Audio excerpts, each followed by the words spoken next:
সন্ত ৰামপাল গুৰু মহাৰাজ হৈছে এনে এজন মহাপুৰুষ যিজনে নিজৰ সত্য ভক্তি, তত্ত্বজ্ঞান, কৰোণা আৰু সেৱাৰ বলত সমাজত এক নতুন আদৰ্শ বলবৎ কৰিছে।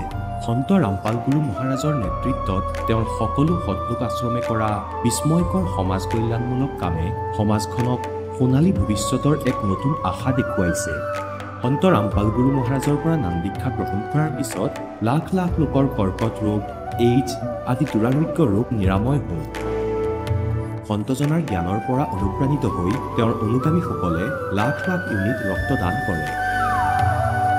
সন্তজনাই লাখ লাখ ভগ্নী কন্যাৰ যৌতুকমুক্ত বিয়াৰ আয়োজন কৰালে। সন্তজনাই লাখ লাখ মানুহক ড্ৰাগছ আসক্তিৰ পৰা মুক্ত কৰিলে। কোটি কোটি ধ্বংসপ্ৰাপ্ত পৰিয়াল শান্তিত লাগিল। সন্তজনাৰ আশ্ৰমত সমাৱেশৰ সময়ত বিনামূলীয়া চকুৰ চিকিৎসা আৰু দন্ত চিকিৎসাৰ ব্যৱস্থা কৰা হয়। সন্ত ৰামপাল গুৰু মহাৰাজৰ দ্বাৰা পৰিৱেশ সুৰক্ষাৰ উদ্দেশ্যে সময়ে সময়ে বৃহৎ পৰিসৰত বৃক্ষৰোপণ কৰা হয়। সন্তজনাই আৰ্তজনক তাৎক্ষণিক সকাহ দিবলৈ এম্বুলেন্স সেৱা আৰম্ভ কৰিছিল। সন্তজনাই তেওঁৰ অনুগামীসকলক তেওঁলোকৰ শৰীৰ দান কৰিবলৈ অনুপ্ৰাণিত কৰে, যাতে মানৱতাৰ সেৱা আৰু চিকিৎসা ক্ষেত্ৰত উন্নতি কৰিব পৰা যায়। সন্ত ৰামপাল গুৰু মহাৰাজৰ সকলো আশ্ৰমত প্ৰতিদিনে বিনামূলীয়া ধৰ্মভোজৰ আয়োজন কৰা হয়, য'ত প্ৰতিবাৰেই প্ৰতিটো জাতি, প্ৰতিটো ধৰ্মৰ মানুহে একেলগে বহি ভোজন কৰে।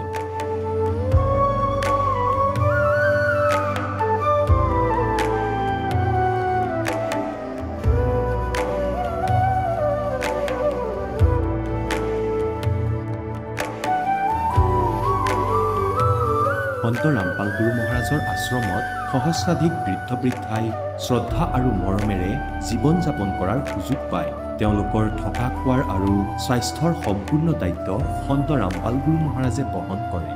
অনাথ শিশুৰ বাবে সন্ত ৰামপাল গুৰু মহাৰাজৰ সকলো আশ্ৰম বিশেষ বৰদানতকৈ কম নহয়, য'ত তেওঁলোকক শিক্ষা, সংস্কাৰ আৰু ভৱিষ্যতৰ বাবে উন্নত সুবিধা প্ৰদান কৰা হয়। বানপানী, ভূঁইকঁপ বা মহামাৰী যিয়েই নহওক, সন্ত ৰামপাল গুৰু মহাৰাজ আৰু তেওঁৰ অনুগামীসকল সদায় আৰ্তজনৰ বাবে আগৰণুৱা হৈ থাকে। কোভিড মহামাৰীৰ সময়ত সন্ত ৰামপাল গুৰু মহাৰাজৰ আশ্ৰমৰ পৰা কোটি কোটি লোকক খাদ্য, ঔষধ আৰু জীৱন ৰক্ষক সামগ্ৰী যোগান ধৰা হৈছিল। দুখীয়াক সকাহ কৰাই হওক বা যিকোনো শোষিত বা নিপীড়িত শ্ৰেণীৰ অধিকাৰ আৰু মৰ্যাদাৰ বাবে যুঁজ দিয়াই হওক, সন্ত ৰামপাল গুৰু মহাৰাজে সদায় তেওঁলোকৰ সকলো ন্যায্য দাবী চৰকাৰৰ ওচৰলৈ লৈ গৈছে আৰু তেওঁলোকক উপযুক্ত ন্যায় প্ৰদানৰ ক্ষেত্ৰত গুৰুত্বপূৰ্ণ ভূমিকা পালন কৰি আহিছে। সমাজত আধ্যাত্মিক আৰু সামাজিক মূল্যবোধৰ প্ৰতি সজাগতা অনাৰ প্ৰতিটো পদক্ষেপতে সন্ত ৰামপাল গুৰু মহাৰাজ মানৱতাৰ প্ৰকৃত সেৱক হিচাপে প্ৰমাণিত হৈছে। সন্ত ৰামপাল গুৰু মহাৰাজৰ জীৱনে আমাক শিকাইছে যে প্ৰকৃত সেৱা সেইটোহে যিটো নিস্বাৰ্থভাৱে কৰা হয়। আহক আমিও এই মহান সন্তজনৰ এই মহান সেৱাৰ কামত যোগ দিওঁ আৰু সন্ত ৰামপাল গুৰু মহাৰাজৰ পৰা নাম দীক্ষা লৈ আমাৰ জীৱন ধন্য কৰি তোলোঁ।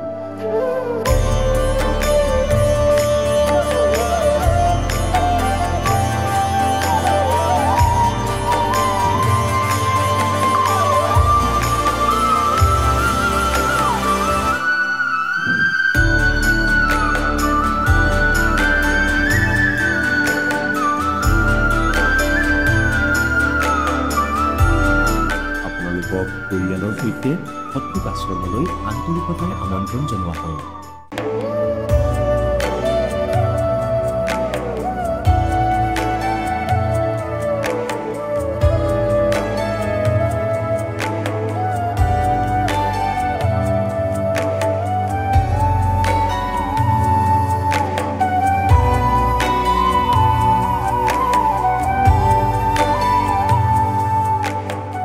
जब लग गुरु मिले ना साचा, तब लग गुरु करो 10 पाचा। गुरु সলনি কৰিব পাৰিনে? গুৰু সলনি কৰাটো পাপ নেকি? আধ্যাত্মিকতাৰ এই ক্ষেত্ৰত আচলতে সঠিক গুৰু কোন? গীতা শাস্ত্ৰত বৰ্ণিত তত্ত্বদৰ্শী সন্তজন কোন? এই সকলোবোৰ প্ৰশ্নৰ উত্তৰ জানিবলৈ নিশ্চয়কৈ শুনক জগতগুৰু তত্ত্বদৰ্শী সন্ত ৰামপাল গুৰু মহাৰাজৰ মংগল প্ৰবচন। নমস্কাৰ ছাৰ। নমস্কাৰ ছাৰ। আপোনাৰ শুভ নামটো? মোৰ নাম সুজিত তুমুং ছাৰ। আপুনি ক'ৰ পৰা আহিছে? মই অসম কামৰূপ মেট্ৰ'ৰ পৰা আহিছোঁ ছাৰ। আপুনি সন্ত ৰামপাল গুৰু মহাৰাজৰ পৰা নাম দীক্ষা কেতিয়া লৈছিল? মই সন্ত ৰামপালজী মহাৰাজৰ পৰা নাম দীক্ষা ছাৰ 2018 ডিচেম্বৰ 20 তাৰিখে লৈছিলোঁ ছাৰ। আপুনি সন্ত ৰামপাল গুৰু মহাৰাজৰ পৰা নাম দীক্ষা লোৱাৰ আগতে অন্য কিবা সাধনা কৰিছিলনে? ছাৰ মই কাৰ্বি সম্প্ৰদায়ৰ পৰা যিহেতুকে কাৰ্বি সমাজত প্ৰচলিত প্ৰধানকৈ দেৱাহাল পূজা আৰু শ্ৰাদ্ধ আদিকে কৰি এই সমাজত প্ৰচলিত নিয়ম যেনেকুৱা দুৰ্গা পূজা আহিলে দুৰ্গা পূজা আৰু শিৱ পূজা আহিলে শিৱ পূজা আৰু এইবোৰ সকলোবোৰ এইবোৰকে কৰি মানি চলি আহিছিলোঁ ছাৰ। ছাৰ আপুনি জনালে যে যিহেতু আপুনি আপোনাৰ সমাজত প্ৰচলিত আটাইবিলাক পৰম্পৰাগত সাধনা কৰি আছিলে, সেই সাধনাৰ দ্বাৰা আপোনাৰ কিবা লাভ হৈছিলনে? ছাৰ মই তাৰ পৰা একোৱেই লাভ দেখা নাপালোঁ, যাৰ কাৰণে মই আজি জগতগুৰু সন্ত ৰামপাল মহাৰাজৰ চৰণত আহিব লগা হ'ল। আৰু বৰ্তমান যি আপুনি সন্ত ৰামপাল গুৰু মহাৰাজৰ পৰা নাম দীক্ষা লৈ ভক্তি সাধনা কৰি আছে, ইয়াৰ দ্বাৰা কিবা লাভ হৈছেনে? ছাৰ ইয়াৰ পৰাতো মই গুণাব নোৱাৰিম, ইয়াৰ পৰাতো লাভ মোৰ বহুতো হৈছে। যিখিনি মোৰ মনত আছে সেইখিনিকে কৈছোঁ। মই শ্বাসজনিত বহুত ডাঙৰ ৰোগ এটাত আক্ৰান্ত হৈ আছিলোঁ ছাৰ, আৰু এক শ্বাস দিয়াৰ পিছত আৰু ছেকেণ্ড শ্বাস আহিবনে নাই তেনেকুৱা এনে মাৰাত্মক ৰোগত ভুগি আছিলোঁ ছাৰ।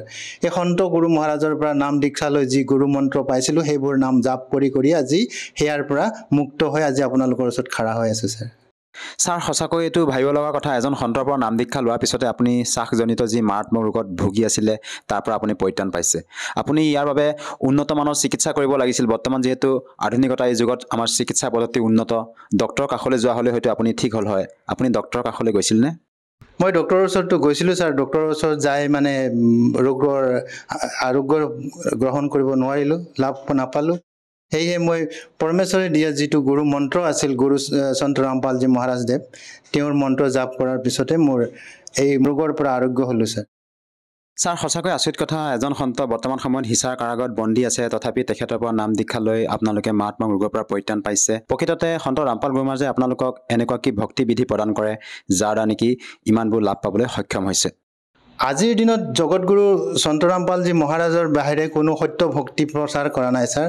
যিবোৰ আগতে আমাৰ লাখ লাখ গুৰু এতিয়াও ভাৰতবৰ্ষত আছে, তেওঁলোকে সকলো শাস্ত্ৰ বিৰুদ্ধ জ্ঞান দি আহি আছে সকলো সমাজক ছাৰ। গতিকে তেওঁলোকৰ পৰা একো লাভ নাপায় মানুহে। যে মই এতিয়া পৰমেশ্বৰ স্বৰূপ আমাৰ সন্ত ৰামপালজী মহাৰাজৰ মন্ত্ৰ জাপ কৰি তেওঁৰ পৰা নাম দীক্ষা লৈ যি মন্ত্ৰ তেওঁ দিছে, তেওঁৰ মন্ত্ৰৰ পৰা বহুত লাভ পাইছোঁ ছাৰ। আৰু সেই অন্য কি লাভ পাইছে সেই সন্দৰ্ভত অলপ জনাওকচোন। এনেতো ছাৰ মোৰ আৰ্থিকভাৱে মানে দুৰ্বল আছিলোঁ বহুত, মানে আগলৈকে পৰিয়ালটো কেনেকুৱাই চলিম বা কেনেকৈ মই আগৰ ছিষ্টেমবোৰ আগুৱাই লৈ যাম সেইবোৰ মানে একোৱেই মই আওভাও পোৱা নাছিলোঁ ছাৰ।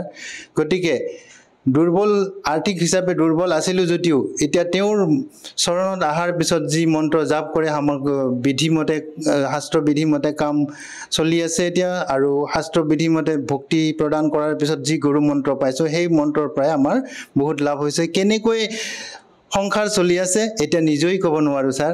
এনেই মুঠতে চলি থকা যেন, এনে ওপৰতে চলি থকা যেন লাগে। আগতেতো বহুত ভাৰী লাগিছিল ছাৰ, আজিকালি অলপো তেনেকুৱা ভাৰ মানে অনুভৱ কৰা নাই ছাৰ। ছাৰ আপুনি যিবোৰ কথা ব্যক্ত কৰিছে বিশ্বাস কৰিবলৈ কঠিন হৈ পৰিছে এই মুহূৰ্তত, যিহেতু আপুনি ক'লে যে সন্ত ৰামপাল গুৰু মহাৰাজে বৰ্তমান সময়ত শাস্ত্ৰানুকূল ভক্তি বিধি প্ৰদান কৰি আছে। আমাৰ ভাৰতবৰ্ষত যিহেতু লাখত লনা আধ্যাত্মিক গুৰু আছে, সেইসকলেতো শাস্ত্ৰমতে ভক্তি বিধি প্ৰদান কৰি আছে। আপোনাৰ এই কথাষাৰত আমাৰ দৰ্শকসকলে কেনেকৈ মানি ল'ব যে বৰ্তমান সময়ত সন্ত ৰামপাল গুৰু মহাৰাজে শাস্ত্ৰমতে ভক্তি বিধি প্ৰদান কৰি আছে, বাকী ধৰ্মগুৰুসকলে শাস্ত্ৰমতে ভক্তি বিধি প্ৰদান কৰি থকা নাই? হয় ছাৰ, ভাৰতবৰ্ষতো লাখৰ তাদাদত গোটেই গুৰু ভৰি পৰি আছে। গতিকে তেওঁলোকে শাস্ত্ৰবিধি অনুসাৰে কোনো ভক্তি প্ৰদান কৰিব পৰা নাই। যিজনে জগতগুৰু সন্ত ৰামপালজী মহাৰাজদেৱে প্ৰচাৰ কৰিছে আজি সকলো বেদ গীতা বাইবেল 6 শাস্ত্ৰ 18 পুৰাণৰ পৰা প্ৰমাণ কৰি তেওঁ আঙুলিৰে দেখাই দেখাই সকলোকে প্ৰমাণ কৰি শাস্ত্ৰবিধি হিচাপে ভক্তি সকলোকে প্ৰদান কৰি আছে ছাৰ। ছাৰ আৰু অন্য কিবা লাভ পাইছে নেকি আপুনি? এনেকুৱা লাভটো ছাৰ মই বহুতো পাইছোঁ, কিন্তু মই গুণাব নোৱাৰিম। এতিয়া যিখিনি মনত আছে তাকে কৈছোঁ যে মোৰ ঘৰত মানে আৰ্থিক হিচাপে মানে অলপ দুৰ্বল আছিলে ছাৰ। ভৱিষ্যত জীৱনটো মানে কেনেকৈ কটাম বা আগৰ ফালে কি প্ৰচেছিঙত চলি যাম, কাৰণ মোৰ একো প্ৰণালী নাছিলে চলি খাবৰ। তাত মানে বহুত কষ্টৰে মানে চলি আছিলোঁ। গতিকে সন্ত গুৰু সন্ত ৰামপালজী মহাৰাজদেৱৰ পৰা নাম দীক্ষা লোৱাৰ পিছত কেনেকুৱা চলি আছে, কেনেকুৱাকৈ ঘৰখন চলি আছে আজি একোৱেই ধৰিব পৰা নাই। সেইটো এটা মোৰ বহুত ডাঙৰ লাভ।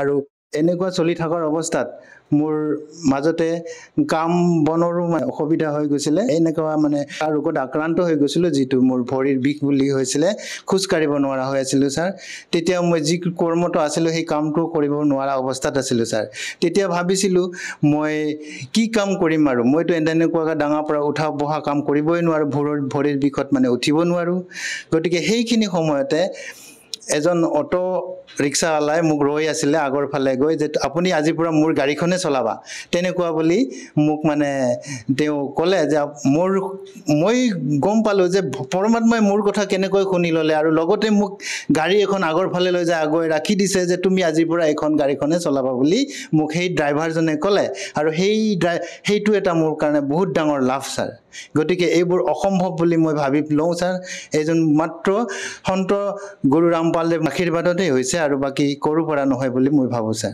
আগতে আপুনি কি কৰিছিলে ছাৰ আগতে মই দোকান দিছিলোঁ ছাৰ দোকানৰ পৰা বিশেষটো লাভালাভ পোৱা নাছিলোঁ দোকান দিছিলোঁ যদিও মই সিমান লাভ কৰিব নোৱাৰিছিলোঁ ছাৰ গতিকে মই আৰু কোম্পানী এটাত কাম কৰিছিলোঁ ছাৰ যিহেতু আপুনি জনালে যে সন্ত ৰামপাল গুৰুৰ মাজৰ পৰা নাম দীক্ষা লোৱাৰ পিছতে আপুনি বিভিন্ন প্ৰকাৰে লাভ পালে শাৰীৰিকভাৱে হওক বা আৰ্থিকভাৱে হওক যিসকল দৰ্শকে আজি আপোনাক এই টেলিভিশ্যনত প্ৰত্যক্ষ কৰি আছে তেওঁলোকক আপুনি কি বাৰ্তা দিব বিচাৰে যাতে তেওঁলোকেও আপোনাৰ দৰেই উপকৃত হ'ব পাৰে মই সকলো শ্ৰদ্ধা ভক্তি কৰা সকলো লোককে জনাব বিচাৰিছোঁ আজি এইখন পৃথিৱীত জগতগুৰু হিচাপে সন্ত ৰামপালজী মহাৰাজ আহিছে তেওঁৰ পৰা নাম দীক্ষা ল'ব লাগে আৰু সত্য ভক্তি প্ৰদান কৰি আছে সকলো সত্যক জানি সকলো গীতা বেদ কোৰাণ বাইবেল সকলোৰে প্ৰমাণ কৰি মালিকে আজি গুৰু মহাৰাজ সন্ত ৰামপালদেৱে আঙুলিয়াই দেখাই সকলোকে জ্ঞান কৰাই আছে আৰু সেই জ্ঞান কৰাৰ পিছত মই যেনেকুৱা আৰোগ্য লাভ কৰিছোঁ আজি আৰু যিবোৰ মই লাভ আজি পাইছোঁ গুৰুজী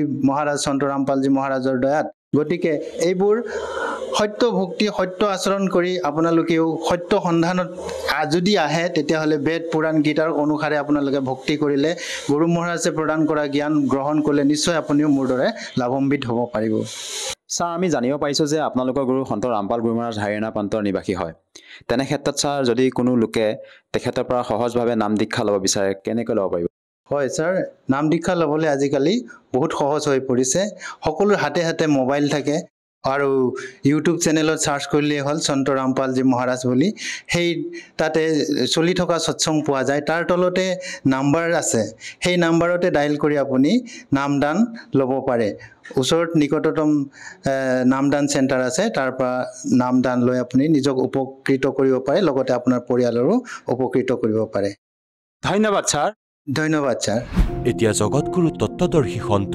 ৰামপাল গুৰু মহাৰাজৰ সৎসংগৰ মাধ্যমেৰে সেই অদ্বিতীয় আধ্যাত্মিক জ্ঞানৰ বিষয়ে জানি লওঁ যাৰ মাধ্যমেৰে আপোনালোকেও প্ৰাপ্ত কৰিব পাৰিব এনেকুৱা আধ্যাত্মিক মানসিক আৰু ভৌতিক সুখ যি এতিয়ালৈকে কেৱল আপোনালোকে মীৰাবাই ধ্ৰুৱ প্ৰহ্লাদ আদি কেইজনমান ভক্তৰ জীৱন কথাতহে শুনিছে এতিয়া শুনক তত্ত্বদৰ্শী সন্তৰ সৈতে শাস্ত্ৰ অনুকূল ভক্তি সৎসংগ এনেকুৱা অদ্বিতীয় আধ্যাত্মিক জ্ঞান যাৰ প্ৰমাণ আছে সকলো ধৰ্মৰ সকলো পবিত্ৰ শাস্ত্ৰত মিঠা অমৃতৰ পানীৰ সৰোবৰ আছে বহুত ডাঙৰ ডাঙৰ আমাৰ মহল আছে যিখিনি আমি এৰি আহিছোঁ খালী পৰি আছে যি এতিয়া এই কালে নিজৰ দূতৰ মাধ্যমেৰে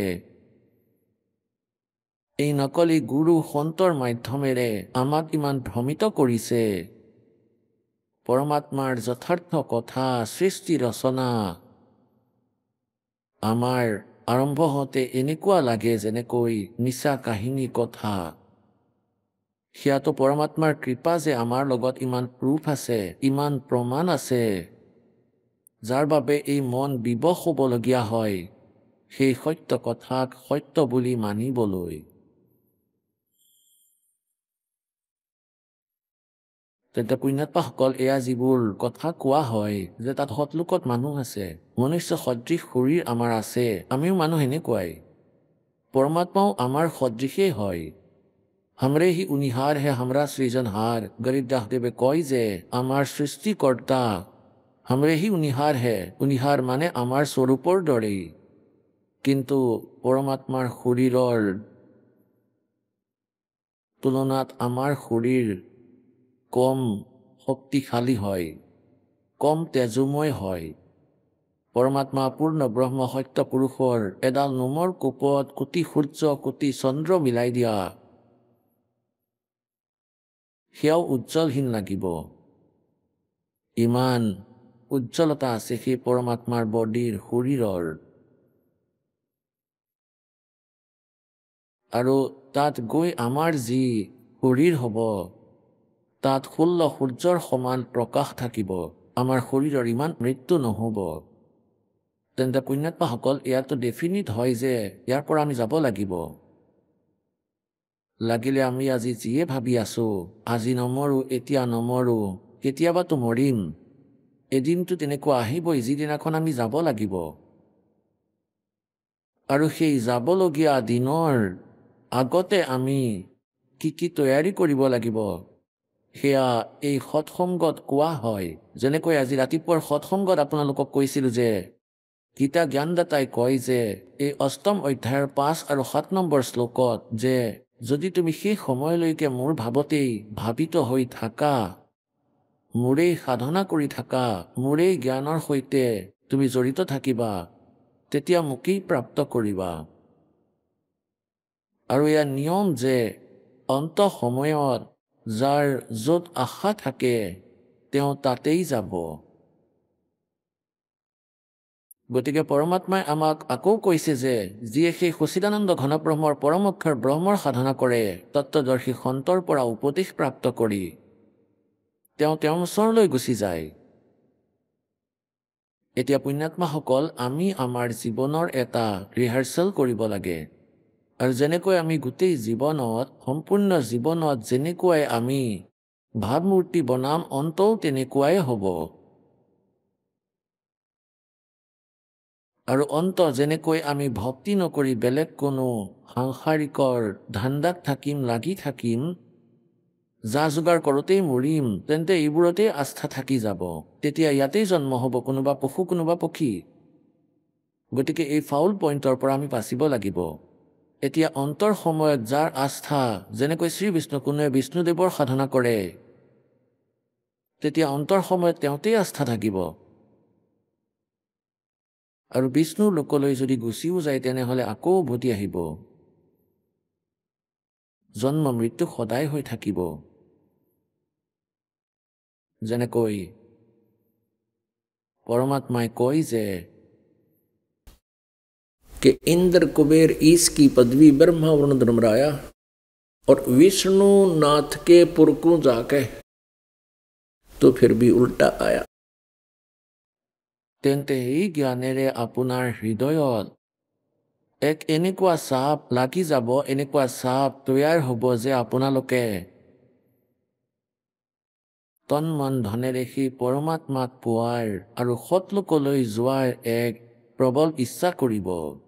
আৰু যিসকল সাংসাৰিক ব্যক্তি আছে তেওঁলোকৰ আস্থা গোটেই জীৱন এই সাংসাৰিক সম্পত্তি ধান্দাত থাকিব। তেওঁলোকৰ সেই অন্তিম সময়ত এইবোৰ কথাই মনত পৰিব। এজন বৃদ্ধৰ মৃত্যু হ'বলগীয়া আছিলে। এতিয়া যিসকল ভক্তিহীন প্ৰাণী থাকে তেওঁলোকৰ মৰাৰ সময়ত বহুত দুৰ্গতি হয়। যমৰ দূত আহে আৰু যেতিয়া তেওঁৰ শ্বাস গণনা কৰিব পৰাহে থাকি যায়, তাৰ আগতেই বাঁহৰ পাতি লয় সূক্ষ্ম ৰূপত, আৰু সেয়া বেলেগে দেখা নাপায় আৰু তেওঁৰ জিভাক পেৰালাইচিছ কৰি দিয়ে। আৰু তেওঁৰ উশাহৰ গণনা কৰি থাকে কিমান বাকী আছে। দূত বহি থাকে, তেওঁৰ মাত বন্ধ হৈ যায় আৰু তেওঁ এনেকুৱা বেয়া বেয়া চেহেৰাৰে দূতক দেখা পায় আৰু ভয় খাই খাই সেই শৰীৰক ত্যাগ কৰে। এনেই ত্যাগ কৰিব নোৱাৰে এই শৰীৰক। এতিয়া পুণ্যাত্মাসকল কোনোজন ভাড়া ঘৰত থাকে আৰু ঘৰৰ মালিকে কয় যে এইটো খালী কৰি দিয়া সোনকালে, আৰু তেওঁ খালী কৰিবলৈ ৰাজি নহয়। তেওঁ ভিতৰি ভিতৰি এইটো ইমান ভাল লাগিছিল, ইয়াক কেৱল মনটো মাৰিহে খালী কৰি দিয়ে। আৰু আমি এই শৰীৰত থাকোঁ শ শ বছৰ, 60 70 80 বছৰ। ইয়াক কি আমি এনেই খালী কৰি দিম? ইয়াকতো নিজৰ বুলিয়ে ভাবি আছিলোঁ, য'ত নেকি এইটো ভাড়াতহে লোৱা। যিমান সময়ৰ পুঁজি জমা কৰি আহিছিলে সিমান সময়ৰ কাৰণেহে দিয়া হৈছে। কিন্তু আমি বেইমান হয় এৰিব নিবিচাৰোঁ আৰু দখল কৰাটো আমাৰ স্বভাৱ। তেতিয়া যমৰ দূতে তেওঁক দেখুৱাই এনেকুৱা ভয়ংকৰ ৰূপ আৰু তেওঁক চিধা জাঠিৰে খচে। তেতিয়া তেওঁ ভয়ত এৰি পলাই যায় আৰু ভয় খোৱাৰ লগে লগেই শৌচ প্ৰস্ৰাৱ ওলাই যায়। এনেকুৱা ধৰণৰ মৃত্যু তেওঁলোকৰ হয় ভক্তিহীন প্ৰাণীৰ। কবিৰ চাহেব কহতে আয়ে হে সো যায়েংগে। কিছুমানে কয় তুমি ভক্তি কৰি আছা কি তুমি নমৰিবা? আমিও মৰিম, শৰীৰ আমিও এৰিব লাগিব, কিন্তু তাৰ পাছত আমি কেতিয়াও নমৰোঁ। শৰীৰ আমিও এৰিব লাগিব, কিন্তু সাধাৰণ মানুহৰ দৰে যিসকলে ভক্তি নকৰে তেওঁলোকৰ দৰে নমৰোঁ। আয়ে হে সো যায়েংগে ये राजा रंग फकीर एक सिंहासन चढ़ चले एक बंधे जात जंजीर। এটাতো ভক্তি কৰা প্ৰাণী আদৰ সমাদৰেৰে ভগৱানে বিমানত বহাই লৈ যাব, তেওঁ মৰিব। আৰু এজনক যি যমৰ দূত আছে, যেনেকৈ অপৰাধীক পুলিচে বান্ধি লৈ যায় হাতকেৰেয়া আৰু বেৰি লগাই, এনেকৈ টানি আজুৰি লৈ যাব। এতিয়া মৃত্যুটো কিমান পাৰ্থক্য দেখা গ'ল। এতিয়া এজন বৃদ্ধ মৰো মৰো হৈ আছিল আৰু যমৰ দূতসকলে তেওঁৰ জিভাত পেৰালাইচিছ কৰি দিলে। আৰু তেওঁ দেখিছিলে একেবাৰে এণ্ড টাইমত, প্ৰথমে নেদেখিছিলে, প্ৰথমে গুপ্ত ৰূপত কৰি যায়। এণ্ড মানে যেনেকৈ কাৰোবাৰ ঘণ্টা 2 ঘণ্টাৰ সময় বাকী আছে, 3 ঘণ্টা বা 4 ঘণ্টাৰ, ইয়াৰ আগতে আহি তেওঁৰ মাত বন্ধ কৰি দিয়ে যে যাতে এওঁ কিবা কৈ নিদিয়ে আমাৰ বিষয়ে, যমৰ দূতৰ বিষয়ে। সেয়ে মুখখন প্ৰথমতে বন্ধ কৰি দিয়ে। এতিয়া বৃদ্ধজন মৰিব ধৰিছে, ঘৰৰ মানুহ ওচৰে পাজৰে বহিল। এতিয়া সেই বৃদ্ধজনে এনেকুৱা ক্ৰিয়া কৰি আছিলে, ক'ব পৰা নাছিলে, এনেকুৱা কৰি আছিলে। এতিয়া ঘৰৰ মানুহে ভাবিলে দেউতাই ক'ৰবাত ধন পুতি ৰাখিছে, তেওঁ সেয়া ক'ব বিচাৰিছে কিন্তু ক'ব পৰা নাই। এতিয়া তেওঁলোকে জানিছিলে এজন ডক্তৰ আছিলে, বৈদ্য আছিলে, তেওঁৰ হাতত কিবা ঔষধ আছিলে আৰু সেই ঔষধ তেওঁৰ মুখত দি দিছিলে। তেতিয়া তেওঁ ক'ব ধৰিছিলে। এতিয়া ডক্তৰৰ ওচৰলৈ গৈছিলে দৌৰি আনখন গাঁৱলৈ, তেওঁ ঘোঁৰাত বহাই লৈ আনিলে। তেওঁ ক'লে যে ভাই 500 টকা লওঁ।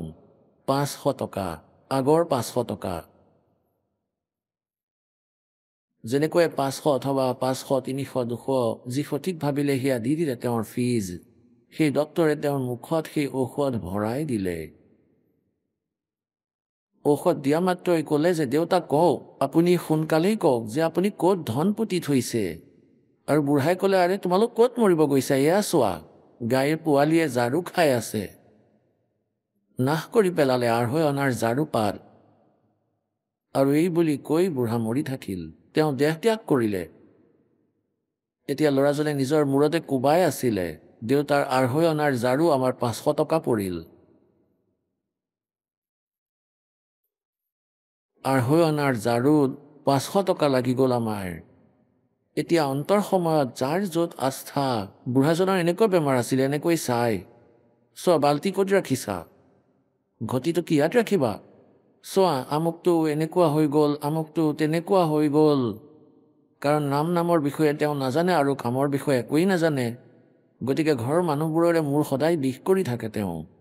সেইকাৰণে আগতে কি কোৱা হৈছিলে যে 25 বছৰলৈকে ব্ৰহ্মচাৰী, 25ৰ পৰা 50 গৃহস্থ জীৱন, আৰু 50ৰ পৰা 75লৈ বৃদ্ধ ঘৰ এৰি গুচি গ'লেই ভাল হ'ব।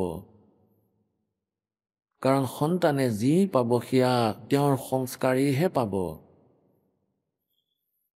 আৰু লাগিলে পিতৃয়ে যিমানেই কষ্ট নকৰক কিয়, তেওঁলোকে ভাগ্যতকৈ বেছি নাপায় যেতিয়ালৈকে তেওঁলোক পৰমেশ্বৰ কবীৰদেৱৰ শৰণলৈ নাহে আৰু পৰমাত্মাৰ বিধানেৰে আমি পৰিচিত নহৈ এজনে আনজনৰ মূৰৰ বিষ হৈ থাকোঁ। আৰু সৎসংগলৈ আহিলে আকৌ আমি এইবোৰ কথা বুজি পাওঁ। যদি এই সৎসংগ আমি বুজি পাওঁ, ঘৰতেই বা বাহিৰতেই থাকোঁ, তেতিয়া কোনো ধৰণৰ বিপদ নাহিব। ডাঙৰসকলৰতো এইটো কৰ্তব্যই হয়, বালকক সদ উপদেশ দিয়া, নিজৰ অনুভৱ কোৱা, মানে বা নামানে ইয়াক কম্পেল নকৰিবা, কম্পেল কৰিলে কাজিয়া বাঢ়ে। এতিয়া তেওঁ কৈ দিয়া যে এনেকুৱা কৰি লোৱা, বোপাই এনেকুৱা কৰা। আৰু সেই সন্তানৰ যদি সেয়া ভাল লাগে তেন্তে পিতৃৰ আজ্ঞাৰ পালন অৱশ্যেই কৰিব লাগে। কাৰণ আগতে পুৰণা সময়ত যেনেকৈ কৃষক আছিলে, তেওঁলোকৰ ল'ৰা নাতি পুতি সকলোৱেই খেতিৰ কামেই কৰিব। এতিয়া সেই সময়ততো সেই ডাঙৰসকলৰ অনুভৱ বহু কামত আহিব, সফলো হৈছিলে আৰু সকলোৱে মানিছিলেও। আৰু চাওক এতিয়া কিমান পৰিৱৰ্তন হৈ গ'ল। মই 60 বছৰৰ হৈ গ'লোঁ, আৰু 60 বছৰ আগতে আমি কেনেকৈ জীৱন নিৰ্বাহ কৰিছিলোঁ আৰু আজি আৰু এতিয়া বৰ্তমান সময়ৰ নাতি ল'ৰাসকলে কি ধৰণেৰে তেওঁলোকে জীৱন নিৰ্বাহ কৰি আছে। এতিয়া আমাৰ সেই আগৰ দিনৰ অনুভৱ এওঁলোকক দিলে খেলি মেলিহে হ'ব, এওঁলোকৰ কি কামত আহিবনো। গতিকে এনেকুৱা আমাৰ নিজৰ পৰিয়ালত এটা সমস্যাৰ সৃষ্টি হয়। গতিকে জ্ঞানেৰে সৎসংগৰে এই সমস্যাৰ সমাধান হয়। এগৰাকী মায়ে এগৰাকী বৃদ্ধা দন্দুৰী আছিলে আৰু নিজৰ বোৱাৰীয়েকক বহু অশান্তিত ৰাখিছিলে। সৰু সৰু কথাতেই নিজেই লাগি লৈছিলে আৰু ল'ৰা আহিলে তাৰ হতুৱাই মাৰ খুৱাইছিলে আৰু কৈছিলে যে এনেকুৱাহে তেনেকুৱাহে, এনেকুৱা কৰে, তেনেকুৱা কৰি থাকে, তাই কাজিয়া কৰি থাকে। এদিন পৰমাত্মাৰ দয়া হ'ল, তেওঁক কোনো সৎসংগলৈ যোৱা এগৰাকী বৃদ্ধা তাইৰ ঘৰলৈ গৈছিলে আৰু তেওঁ দেখিলে তেওঁলোকৰ কাজিয়া। সেই কাজিয়া দেখি তেওঁ ভাবিলে যে এই বৃদ্ধা যদি সৎসংগলৈ যাবলৈ ধৰে তেনেহ'লে এওঁলোকৰ ঘৰৰ কাজিয়া পেচালবোৰ শেষ হ'ব। গতিকে সেই বৃদ্ধাই ক'লে যে ভনী, এনেকৈ এনেকৈ গুৰুদেৱে তাত সৎসংগ কৰে, তালৈ যাওঁ ব'লক, আপুনিতো বৃদ্ধও হৈ আহিছে। কাৰণ আগতে এটা ফৰ্মুলা বনাই ৰাখিছিলে যে ভক্তিটো বৃদ্ধাৱস্থাতেই কৰা হয়। বৃদ্ধাৱস্থাটো জীয়াই থকাই টান, কি ভক্তি কৰিবা। কেতিয়াবা দাঁত কাম নকৰা হ'ব, চকুৱে কাম নকৰা হ'ব, কেতিয়াবা দাঁত বিষাব, তুলিব লাগিব, আকৌ লগাব লাগিব, চকু ঠিক কৰিব লাগিব, চকু বিষাই, মূৰৰ বিষ, মূৰ ঘূৰাই, গোটেই শৰীৰ দুৰ্বল হৈ যায়, বহু বেমাৰে ঘৰ কৰি লয়, কাহ হাঁচি বহু প্ৰকাৰৰ বেমাৰ হয়। তথাপিও সেই আধাৰেৰেই কিন্তু ভক্তিটো কোৱা হয় যিমান সোনকালে, যিটো সময়ত ল'ৰা ছোৱালীৰ মাত ফুটে, 2-2.5 বছৰৰ বালকক 3 বছৰৰ বালকক উপদেশ দিয়াই দিব লাগে। এতিয়া এই ফৰ্মুলা হয় পৰমাত্মাৰ। ধ্ৰুৱই 5 বছৰ বয়সত নাম লৈ লৈছিলে, প্ৰহ্লাদে 10 বছৰৰ বয়সতেই উপদেশ লৈ লৈছিলে, আচলতে 10ৰো আগতেই। গতিকে এই প্ৰকাৰে ভক্তি কৰিব লাগে। তেতিয়া বৃদ্ধগৰাকীয়ে ক'লে, নিজৰ সেই থিয়ৰীৰ আধাৰতেই তেওঁ বুজাবলৈ চেষ্টা কৰিলে। 2 দিনমানলৈকেতো সেই বৃদ্ধাগৰাকীয়ে মনাই নাছিলে, কিন্তু কিছুদিন বাৰে বাৰে বুজোৱাত, চৰ্চা চলোৱাৰ পিছত তেওঁ ক'লে যে ঠিক আছে, আজি চাই আহ তোমাৰ সৎসংগ। এতিয়া এই সৎসংগৰ অবিহনে এই প্ৰাণী নিজৰ সেই কুঁৱাৰ ভেকুলীয়ে হৈ থাকে, ঘৰৰ পৰা পথাৰৰ, ঘৰৰ পৰা দোকানলৈ, আকৌ ঘৰৰ পৰা হাজিৰা কৰে, আকৌ সেই ঠাইলৈ, অথবা নিজৰ চাকৰিলৈ যায়, আকৌ আহে, গোটেই দিন সেই কাৰ্যই কৰি থাকে আৰু ইয়াকেই ফাইনেল বুলি মানি আছে। আৰু সৎসংগলৈ অহাত তেওঁলোকৰ এখন বেলেগ সংসাৰ অনুভৱ হয়। এতিয়া সেই বৃদ্ধাগৰাকী গুচি গ'ল আৰু সৎসংগ শুনিলে আৰু পিছত প্ৰায়েই যাবলৈ ধৰিলে। আৰু যিসকল পুণ্যাত্মা হয় তেওঁলোকৰ অতি সোনকালেই প্ৰভাৱ পৰে। আৰু আকুৰগোছসকলে এনেকৈয়ে বহি থাকিব আৰু একো নকৰিব, যিয়েই নুশুনক কিয়, সৎসংগও শুনি যাব। কোৱা হয়, कोट वर्ष करे संगत संतों की, पत्थर का जल में के बीजे, चंदन बन में रंग लादे पर बांस बिटम्बी ना सींचे। এতিয়া কি কৈ আছে পৰমাত্মাই, যে যদি পাথৰ এটাক পানীত দি দিয়া হয় আৰু লাগিলে 100 বছৰৰ পিছত ইয়াক উলিয়াই এনেকৈ এটাক আনটোৰ লগত কোবাই দিলে জুই ওলাব, ফিৰিঙতি ওলাব, তাৰ ওপৰত সেই শীতল পদাৰ্থৰ কোনো প্ৰভাৱ নহ'ল। পানীয়ে পাথৰক শান্ত কৰিব লাগিছিলে, কিন্তু পাথৰৰ ওপৰত কোনো প্ৰভাৱ পৰা নাছিল পানীৰ। আৰু এই প্ৰকাৰেই কোৱা হয়, এডাল চন্দনৰ গছে ওচৰ পাজৰত থকা নিমৰ গছকো চন্দনৰ দৰেই গোন্ধযুক্ত কৰি দিয়ে। কিন্তু বাঁহ বেম্বু বাঁহৰ ওপৰত চন্দনৰ সুগন্ধই কাম নকৰে। গতিকে পৰমাত্মাই কি কৈছে যে সৎসংগৰ ভিতৰত যি পাথৰৰ দৰে প্ৰাণী আছে তেওঁলোকৰ ওপৰত প্ৰভাৱ নপৰে, যি বাঁহৰ দৰে প্ৰাণী আছে তেওঁলোকৰ এইবোৰ কথাৰ কোনো প্ৰভাৱ নপৰে। সৎসংগৰ বচনৰ কোৱা হয় कोट वर्ष करे संगत संतों की, सत्संग संत का। और जैसे पत्थर का जल में क्या बीजे, और चंदन बन में रंग ला दे पर बांस बिटम भी ना सीजे। চন্দনে বনত ৰং সানি দিয়ে, ওচৰ পাজৰৰ সকলো গছক নিজৰ দৰে সুগন্ধিযুক্ত কৰি দিয়ে, কিন্তু বাঁচ বিসম্বাদী। সেই বাঁচ যি হয় ভণ্ড বিৰোধী, ইয়াৰ ওপৰত কোনো প্ৰভাৱ নপৰে। গতিকে এনেকৈ যিসকল পুণ্যাত্মা হয় তেওঁলোকৰ ওপৰত অতি শীঘ্ৰেই প্ৰভাৱ পৰে, লাগিলে বৃদ্ধাৱস্থাই নহওক কিয় অথবা বালক অৱস্থাত। যিসকল পাথৰ বা বাঁহৰ দৰে হয় তেওঁলোকৰ ওপৰত প্ৰভাৱ নপৰে। গতিকে তেওঁ পুণ্যাত্মা আছিলে, তেওঁ এনে পুণ্যাত্মা আছিলে সেই সকলোবোৰ কথা মনত বহি গ'ল।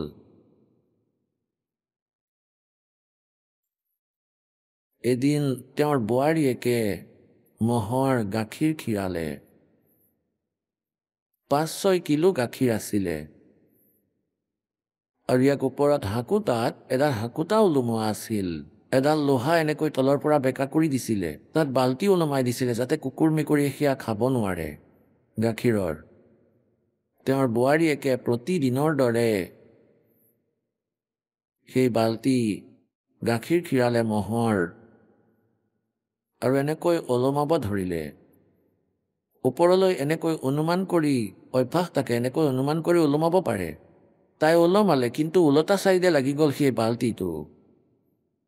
তাই বাল্টিটো এৰি দিলে, ভাবিলে ওলমিল, আৰু সেই গাখীৰ তলত পৰি গ'ল। গোটেই মজিয়াতে গাখীৰ বিয়পি গ'ল।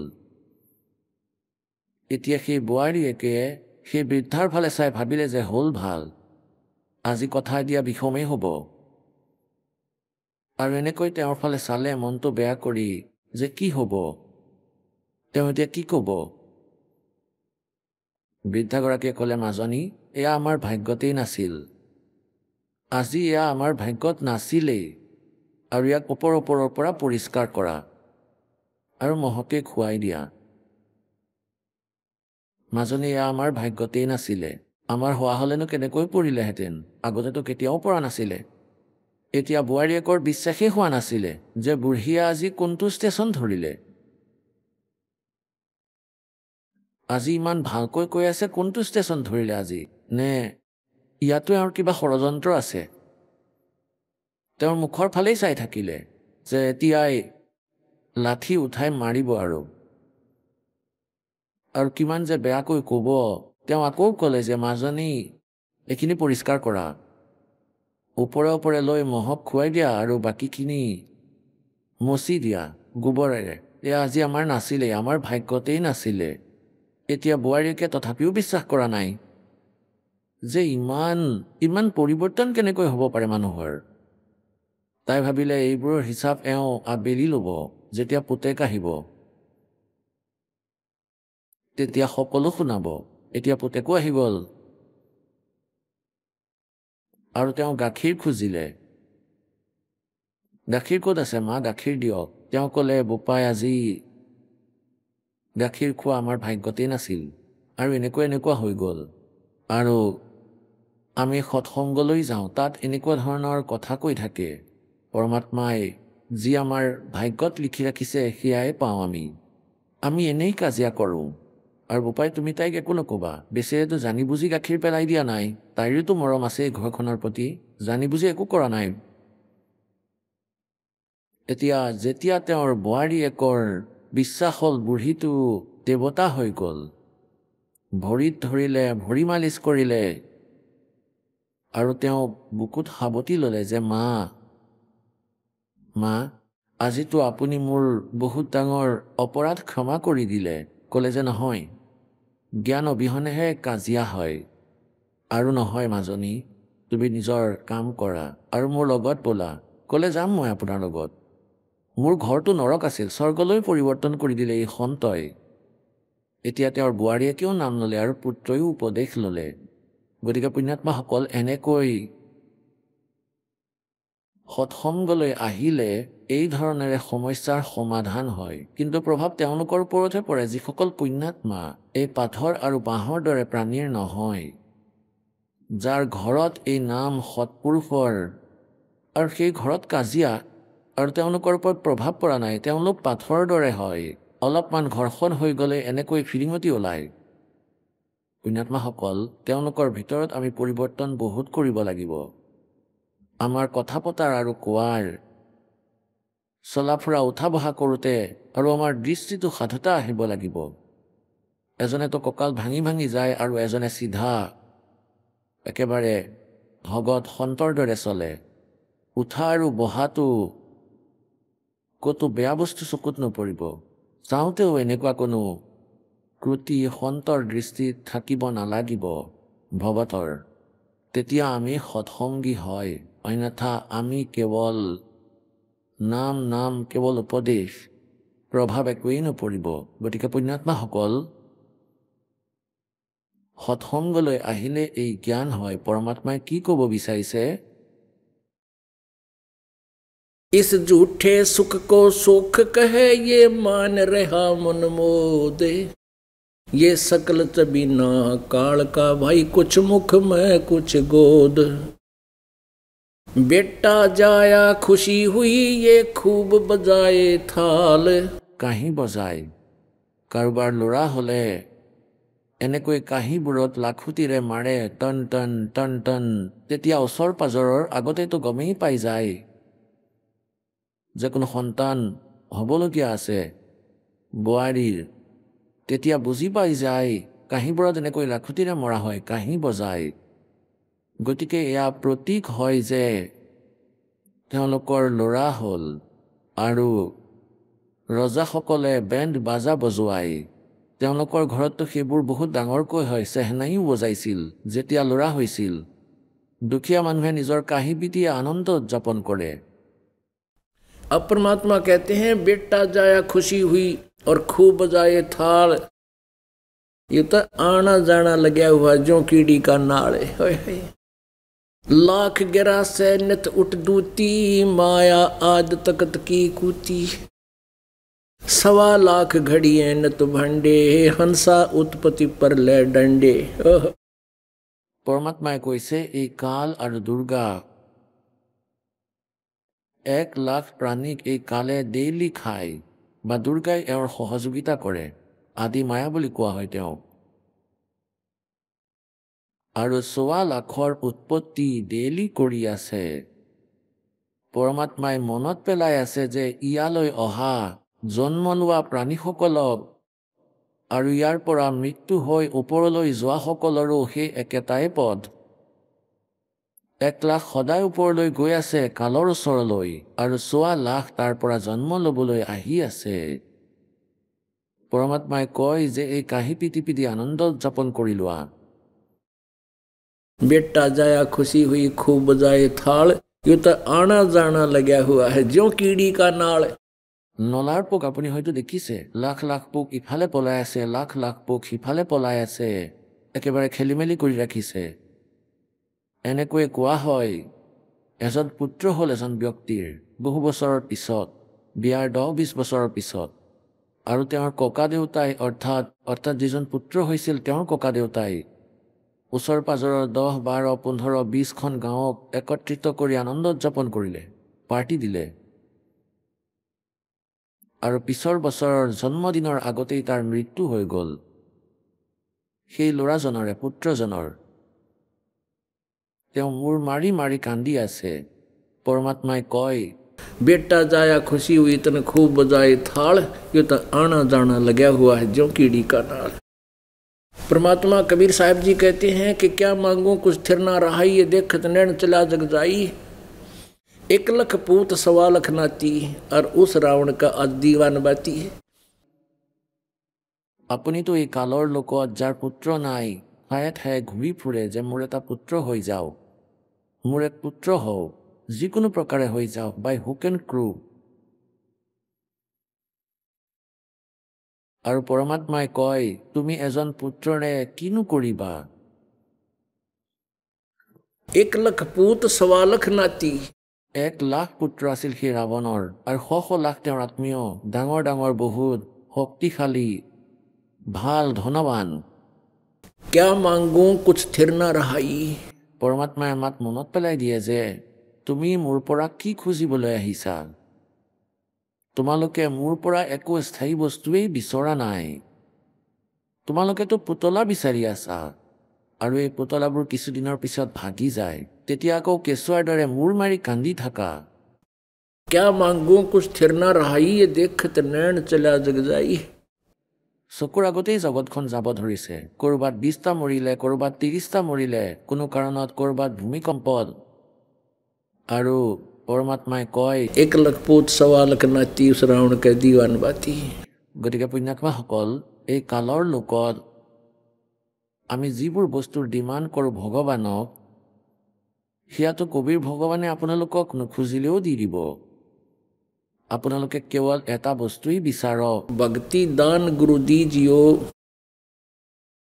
देवन के देवा हो और जन्म पाया बोलो नहीं कर हूं पद सेवा हो দ্বিতীয়টো কেৱল ইমানেই বিচাৰক साईं इतना दीजियो जिसमें कुटुंब समावे हम भी भूखे ना रहे अतिथि न भूखा जावे इतना मांगो मालिक से कि हम भी भूखे ना रहे अतिथि न भूखा जावे কবিৰ চাহেবে সেইটোৱেই এটা ৰোল কৰিছিলে প্ৰত্যেক যুগতেই পৰমাত্মাই এটা এনেকুৱা লীলাময় জীৱন যিয়ে আমাক এক্সাম্পল দি যায় উদাহৰণ দি থৈ যায় যে যদি তুমি পৰমাত্মাক পাবলৈ বিচাৰা তেনেহ'লে এনেকুৱা কৰিবা এতিয়া শিপিনীৰ কাম কৰি দেখুৱালে মালিকে সকলোতকৈ দুখীয়া স্থিতি নিৰ্ধন স্থিতিত থাকিলে তেওঁ কিন্তু ভক্তিৰ নিয়মত অটল থাকিলে খালে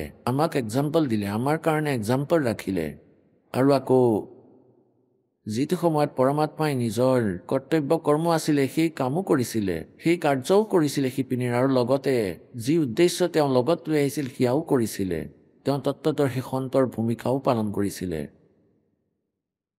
আৰু এই নকলি সন্তসকলৰ মুখা খোলাৰ কামো কৰিছিলে এই নকলি ঋষি মহৰ্ষিসকলে কৈছিলে যে ব্ৰহ্মা বিষ্ণু মহেশ্বৰ অজৰ অমৰ হয় পৰমাত্মাই কৈছিলে নহয় তোমালোকে মিছা কৈ আছা তোমালোকে ভ্ৰমিত কৰি আছা এই সৰল আত্মাবোৰক ব্ৰহ্মা বিষ্ণু মহেশ্বৰ নাশৱান হয় এতিয়া পুণ্যাত্মাসকল 600 বছৰ আগতে এই কথাটো যদি ক'ৰবাত কোনো এটা গলিত থিয় হৈ কৈ দিয়ে চিঞৰি তেতিয়াহ'লেতো মাৰ খাবই কাৰণ এই নকলি গুৰুসকলে ইমান ভ্ৰমিত কৰিছিলে যে ব্ৰহ্মা বিষ্ণু মহেশ্বৰ অজৰ অমৰ হয় সৰ্বেশ্বৰ হয় মহেশ্বৰ হয় মৃত্যুঞ্জয় কালজয় তেওঁলোকৰ কোনো মাতা পিতা নাই এওঁলোক অজৰ অমৰ এতিয়া পৰমাত্মাই 600 বছৰ আগতে কৈছিলে যে এওঁলোক নাশৱান হয় এওঁলোকৰ জন্ম মৃত্যু হয় এওঁলোক অজৰ অমৰ নহয় এওঁলোকে কেৱল আপোনালোকৰ কৰ্মফল ৱৰ্ক ডানহে দিব পাৰে যেনেকুৱা কাৰ্য কৰিবা তেনেকুৱাহে ফল দিব পাৰিব আপোনালোকৰ ভাগ্যত আপোনালোকৰ জীৱনত প্ৰাৰব্ধত যদি কিবা পাপ আছে তাৰ দুখ দূৰ কৰিব নোৱাৰে কেৱল পৰমাত্মাই কয় যে মই আপোনালোকৰ পাপৰ নাশ কৰিব পাৰোঁ আপোনাৰ সকলো বিঘিনিক দূৰ কৰিব পাৰোঁ যেনেকৈ বেদে কয়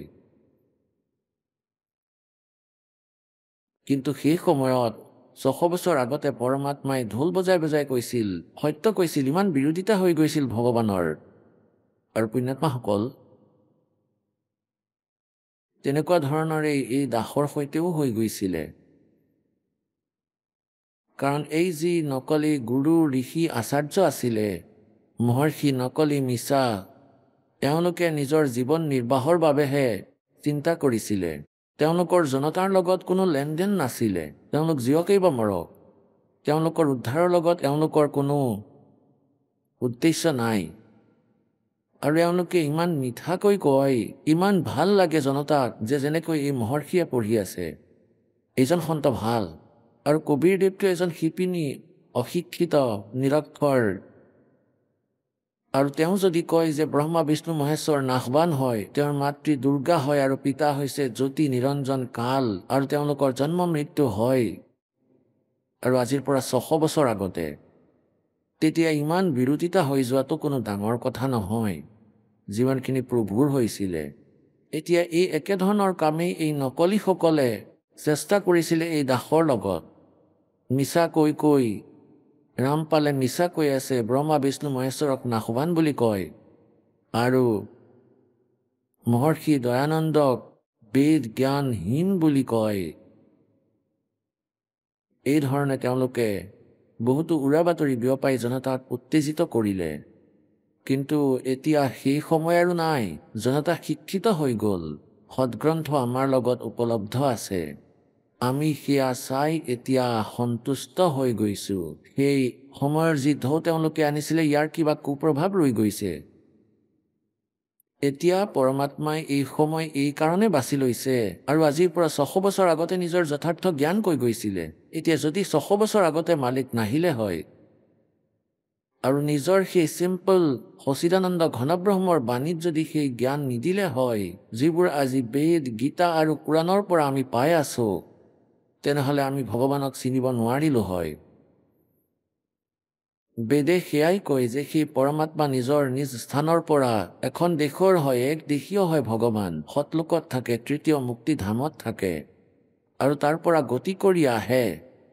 কি উদ্দেশ্যেৰে আহে? জ্ঞান দিবৰ বাবে আহে।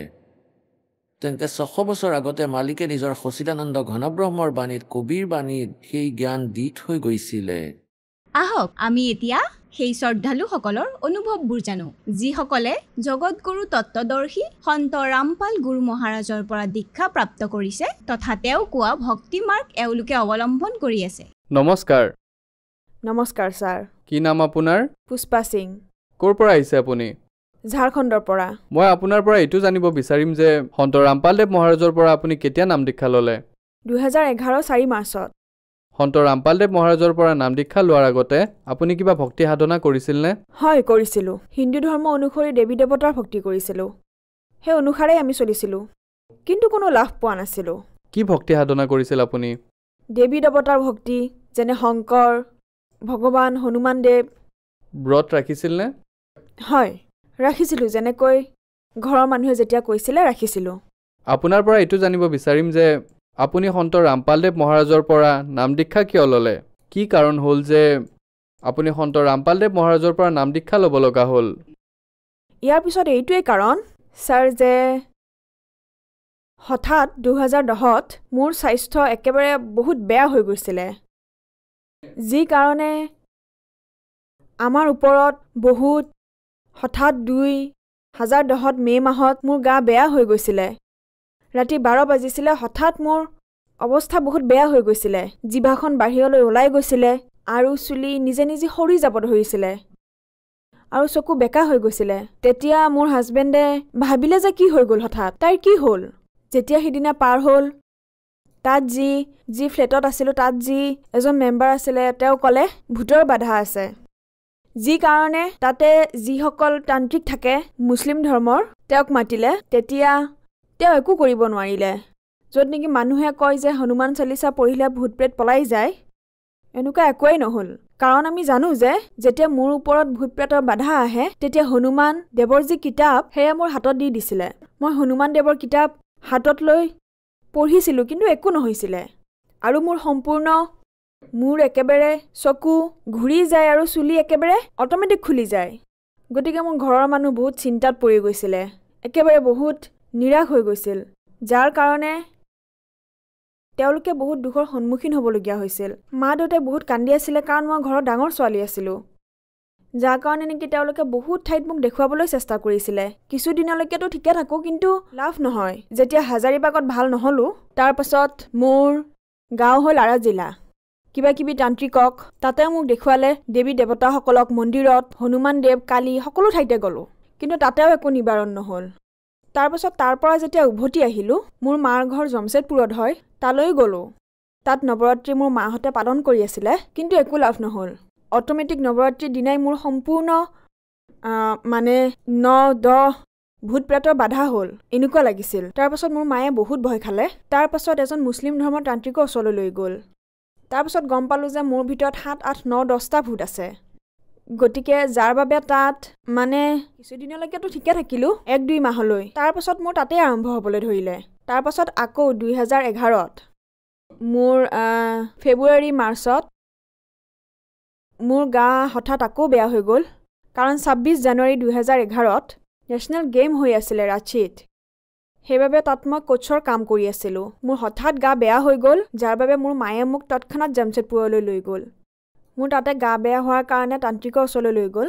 তাতে যিমান ভূত প্ৰেত আছিলে সকলো উলিওৱাৰ বাবে চেষ্টা কৰিছিলে। তাতে এজন কুল দেৱতা আছিল আমাৰ ঘৰৰ। মোৰ মা দেউতাৰ ঘৰত কুল দেৱতা আছিলে, অঞ্জন বাবা যাৰ নাম আছিল। গতিকে তেওঁ সেই তান্ত্ৰিকে উলিয়াব পৰা নাছিলে। তেওঁ একেবাৰে ডাঠিকৈ কৈ দিছিলে যে তুমি তোমাৰ নিজৰ ছোৱালীক বচাব নোৱাৰা। লাগিলে তুমি কোনো ঠাই পৃথিৱীৰ যিকোনো ঠাইলৈ যোৱা, বচাব নোৱাৰা। যদি তোমাৰ ছোৱালী বাচিব, এটা ঠাইতে বাচিব পাৰিব। হাৰিয়ানাত বাপেকৰো বাপেক এজন আছে, মানে এজন পৰমাত্মা বহি আছে। তাতেই তোমাৰ ছোৱালী বাচিব। নহ'লে পৃথিৱীৰ কোনো ঠাইতেই নহওক কিয় সমগ্ৰ ব্ৰহ্মাণ্ডত কোনেও বচাব নোৱাৰে। যদি হাৰিয়ানালৈ যোৱা তেতিয়াহে বচাব পাৰিবা। কোনে কৈছিলে? এই যে মোৰ ভিতৰত আছিলে কুল দেৱতা অঞ্জন বাবা নামৰ, তেওঁ ফেমাছ আছিলে। তেওঁ কৈছিলে। তাৰ আগতে আপোনালোকে সন্ত ৰামপালদেৱ মহাৰাজৰ নাম শুনিছিল নে? নাই, নাম শুনা নাছিলোঁ। হয়, আমি বহুত সমস্যাৰ সৈতে যুঁজি আছিলোঁ। এইটো কেতিয়াৰ কথা? এইটো 2011ৰ কথা। ইয়াৰ আগতে কেতিয়াও আপোনালোকে সন্ত ৰামপালদেৱ মহাৰাজৰ নাম শুনা নাছিলে? নাই, 2010ত মোৰ হাজবেণ্ডে কিতাপ এখন পাইছিলে, যিটো তেওঁ কোৱা নাছিলে যে তেওঁ জ্ঞান গংগা নামৰ কিতাপ এখন পাইছে। তেওঁ ট্ৰেইনেৰে আহোঁতে লৈ আহিছিলে আৰু ঘৰত তেনেকৈয়ে থৈ দিছিলে। আপুনি পিছত গম পালে?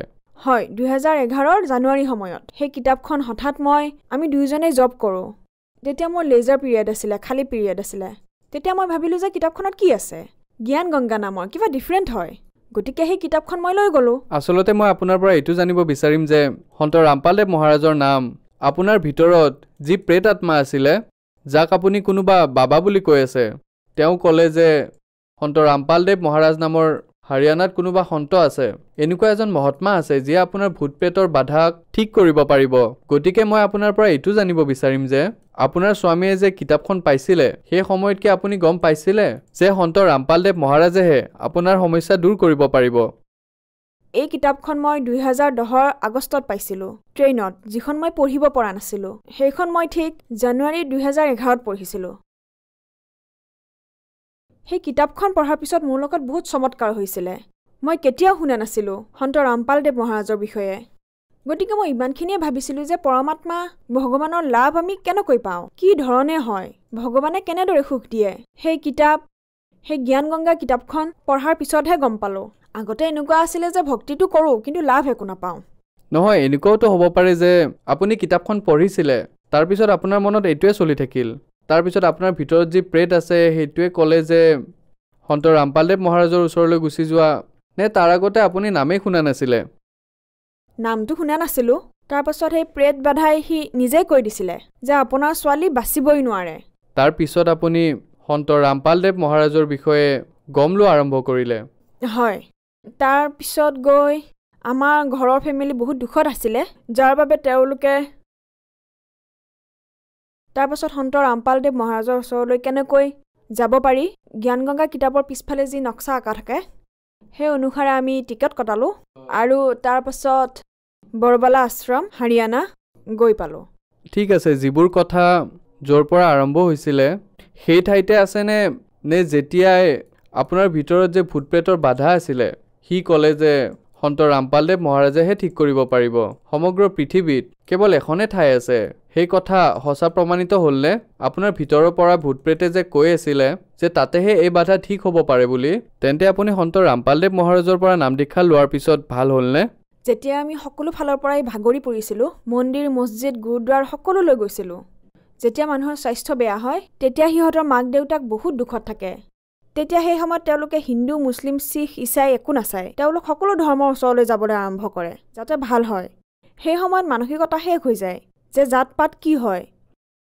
যেতিয়া আমি সন্ত ৰামপালদেৱ মহাৰাজৰ শৰণলৈ গ'লোঁ, তেতিয়া মোৰ যি ভূত প্ৰেতৰ বাধা আছিলে, যাৰ বাবে বহুত চিন্তাত পৰিছিলোঁ, সেয়া সন্ত ৰামপালদেৱ মহাৰাজৰ শৰণলৈ যোৱাৰ পিছতেই নাম দীক্ষা লোৱা মাত্ৰেই আশীৰ্বাদ লোৱা মাত্ৰেই মই প্ৰথমবাৰেই দৰ্শন কৰিছিলোঁ এইটোও নাজানিছিলোঁ যে সন্ত ৰামপালদেৱ মহাৰাজ মানে তেওঁ কোন হয় মানে যেতিয়া আমি তালৈ গ'লো যেতিয়া আমি সকলো আশ্ৰম গৈ পালোঁ তাত ভৰি ধোঁতে পৰিৱেশটো বেলেগ যেন লাগিল এখন বেলেগ পৃথিৱী এনেকুৱা লাগিল যেন এই দুখৰ সংসাৰৰ পৰা ওলাই যেতিয়া সতলোক আশ্ৰম গৈ পালোঁ তেতিয়া এনেকুৱা লাগিল যেন এয়া এক শান্তিৰে ভৰা এক পৃথিৱী যি মই মৰম সেই পৃথিৱীত নাপালোঁ সেয়া সতলোক আশ্ৰমত পালোঁ আত্মীয়তা আৰু সন্ত ৰামপালদেৱ মহাৰাজৰ ওচৰলৈ যোৱাৰ পিছতেই মোৰ ভূত প্ৰেতৰ যি বাধা আছিলে সেয়া সন্ত ৰামপালদেৱ মহাৰাজৰ দয়াত সেয়া একেবাৰে সম্পূৰ্ণৰূপে ভাল হ'ল আৰু মোৰ যি সৰু সুৰা বেমাৰ আছিলে বহুত বেমাৰ আছিলে সৰু সুৰা পৰমাত্মাই সেই সময়তেই মোৰ তেওঁ যি মন্ত্ৰ দিয়ে সন্ত ৰামপালদেৱ মহাৰাজে তাত ইমান পাৱাৰ আছে তাত ইমান শক্তি আছে সেই মন্ত্ৰবোৰ কৰাৰ বাবে মোৰ সৰু সুৰা যিবোৰ বেমাৰ আছিলে যি মাইগ্ৰেন আছিলে পৰমাত্মাৰ সেই মন্ত্ৰ জপ কৰাৰ পিছতে ভাল হ'ল শেষ হ'ল আপোনাৰ যে ইমান ডাঙৰ সমস্যা আছিল সেয়া সন্ত ৰামপালদেৱ মহাৰাজৰ পৰা নাম দীক্ষা লোৱাৰ পিছত ভাল হৈ গ'ল ইয়াৰ বাহিৰে সন্ত ৰামপালদেৱ মহাৰাজৰ পৰা নাম দীক্ষা লোৱাৰ পিছত কিবা লাভ পালেনে এনেইতো সন্ত ৰামপালদেৱ মহাৰাজৰ লগত জড়িত হোৱাৰ পিছত ভগৱান কোন হয় কেনেদৰে সুখ দিয়ে এয়া সন্ত ৰামপালদেৱ মহাৰাজৰ শৰণলৈ অহাৰ পিছত গম পালোঁ যেনেদৰে সকলো সন্তই কয় যে সকলোৰে মালিক এজন হয় আৰু ক'ৰবাত পঢ়িছিলোঁ কোনোবা মন্দিৰ বা কোনোবা ট্ৰাকৰ পিছত পঢ়িছিলোঁ যে সকলোৰে মালিক এজন কোনেও তেওঁৰ নাম কোৱা নাছিলে যে তেওঁ হয় কোন সন্ত ৰামপালদেৱ মহাৰাজে প্ৰমাণৰ সৈতে এয়া প্ৰমাণ কৰে যে তেওঁ পূৰ্ণ পৰমাত্মা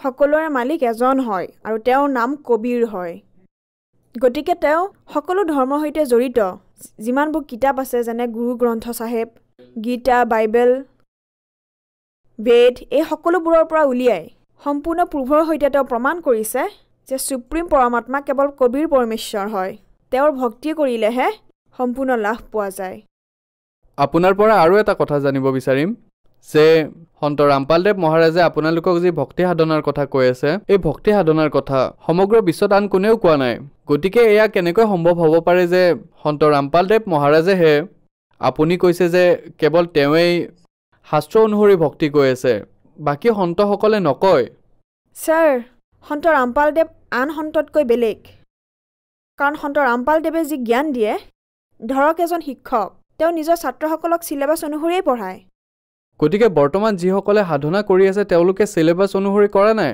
এয়া কেনেকৈ সম্ভৱ ছাৰ সঁচাকৈ পঢ়োৱা নাই গতিকে আপোনাৰ কোনটো সাধনা এনেকুৱা লাগি আছে যে যি মানুহে কৰি আছে যি শাস্ত্ৰৰ বিপৰীত হয় ছাৰ ক'ব বিচাৰিছোঁ যে যি ভক্তি হয় লাভ হ'ব পাৰে বিপদৰ নিবাৰণ হ'ব পাৰে আপত্তিবোৰ দূৰ হ'ব পাৰে মানুহে সেইকাৰণে ভক্তি কৰে সুখৰ বাবে শান্তিৰ বাবে মানসিক শান্তিৰ বাবে অথবা শাৰীৰিক সুখৰ বাবে সেয়া ভক্তি সেই ভক্তিত যদি কাৰোবাৰ শাৰীৰিক কষ্ট হৈ আছে মানসিক কষ্ট হৈ আছে অথবা আৰ্থিক কষ্ট হৈ আছে যি সম্পূৰ্ণ লাভ পাব লাগে ভক্তিৰ সেয়া নাপায় সেইবাবে আপুনি কৈ আছে যে সেয়া শাস্ত্ৰৰ বিৰুদ্ধ ভক্তি এটা প্ৰমাণটো এয়া হয় সেয়া শাস্ত্ৰ বিৰোধী ভক্তি আৰু এই সন্ত ৰামপালদেৱ মহাৰাজ সমগ্ৰ পৃথিৱীত কেৱল এজনেই সন্ত ৰামপালদেৱ মহাৰাজ আছে যিয়ে শাস্ত্ৰ অনুকূল ভক্তি দিয়ে মোৰ প্ৰশ্ন এইটো আছিল যে আপোনাৰ কোনটো কথা এনেকুৱা লাগিছে যে এয়া শাস্ত্ৰৰ বিৰুদ্ধ যিবোৰ ক্ৰিয়া সাধাৰণ সমাজত হৈ আছে আৰু আপুনি যি ক্ৰিয়া কৰি আছে সেয়া শাস্ত্ৰ অনুসৰি হয় কোনটো পাৰ্থক্য আপুনি দেখিলে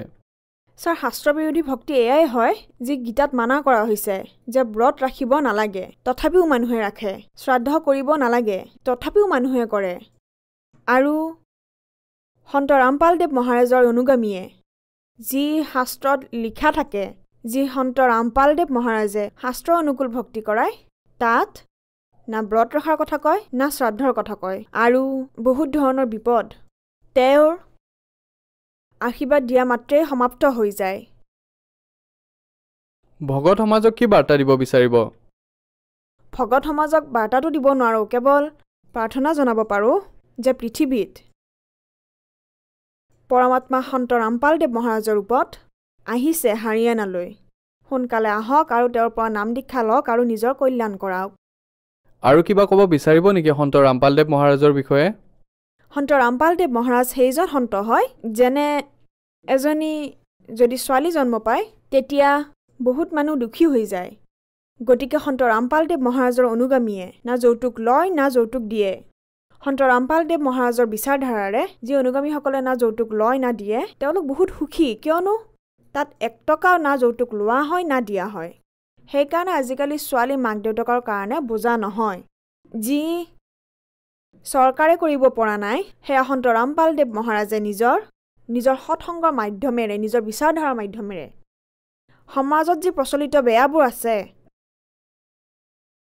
নিচা যৌতুক প্ৰথা আৰু বহুতো বেয়া যিবোৰ আছে সেয়া সন্ত ৰামপালদেৱ মহাৰাজে দূৰ কৰি আছে আপোনাৰ পৰিয়ালৰ আৰু কোন জড়িত হৈ আছে মোৰ পৰিয়ালত মোৰ হাজবেণ্ড আৰু মোৰ ল'ৰা ছোৱালী আপোনাৰ পৰিয়ালত এনেকুৱা কোনোবা সদস্য আছে নেকি যিয়ে আগতে নিচা কৰিছিলে আৰু সন্ত ৰামপালদেৱ মহাৰাজৰ পৰা নাম দীক্ষা লোৱাৰ পিছত নিচা এৰি দিলে হয় ছাৰ মোৰ হাজবেণ্ডে নিচা কৰিছিলে কিন্তু তেওঁ সন্ত ৰামপালদেৱ মহাৰাজৰ শৰণলৈ যোৱা মাত্ৰেই কেৱল এদিনতে যিদিনা আমি ফাৰ্ষ্ট দিনা যেতিয়া নাম দীক্ষা লৈছিলোঁ সেই দিনাই সন্ত ৰামপালদেৱ মহাৰাজৰ আশীৰ্বাদ মাত্ৰেই এটা ক্ষণতে সেই নিচা সমাপ্ত হৈ গ'ল মাজে মাজেও নকৰে নাই তেওঁ কেতিয়াও নকৰে না তেওঁ ইচ্ছা কৰে আপুনি শিক্ষিত আপুনি মানে নেকি যে কেৱল এজন সন্তৰ আশীৰ্বাদতে তেওঁৰ ভক্তি কৰা মাত্ৰেই এজন ব্যক্তিয়ে নিচা এৰিব পাৰে ছাৰ সন্ত ৰামপালদেৱ মহাৰাজৰ বচনত শক্তি আছে যদি পূৰ্ণ সন্ত এজন পৃথিৱীলৈ আহে তত্ত্বদৰ্শী সন্ত ৰূপত কেৱল পৰমাত্মাইহে আহিব পাৰে তেওঁৰ শব্দ শক্তিত বহুত শক্তি থাকে গতিকে তেওঁৰ আশীৰ্বাদ মাত্ৰেই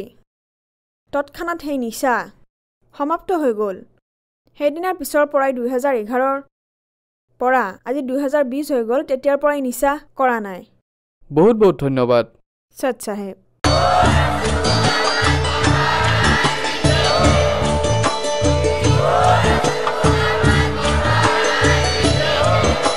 আপুনি শুনি আছিলে জগতগুৰু তত্ত্বদৰ্শী সন্ত ৰামপাল গুৰু মহাৰাজৰ মংগল প্ৰবচন অধিক জানিবৰ বাবে ভিজিট কৰক www.jagatgururampalji.org সন্ত ৰামপাল গুৰু মহাৰাজৰ শুভ আশীৰ্বাদত সমগ্ৰ বিশ্বতে 500তকৈ অধিক নাম দীক্ষা কেন্দ্ৰ আছে য'ত সন্ত ৰামপাল গুৰু মহাৰাজৰ দ্বাৰা বিনামূলীয়াকৈ নাম দীক্ষা দি থকা হৈছে আপোনাৰ ওচৰৰ নাম দীক্ষা কেন্দ্ৰৰ ঠিকনা জানিবলৈ সম্পৰ্ক কৰক 7082208528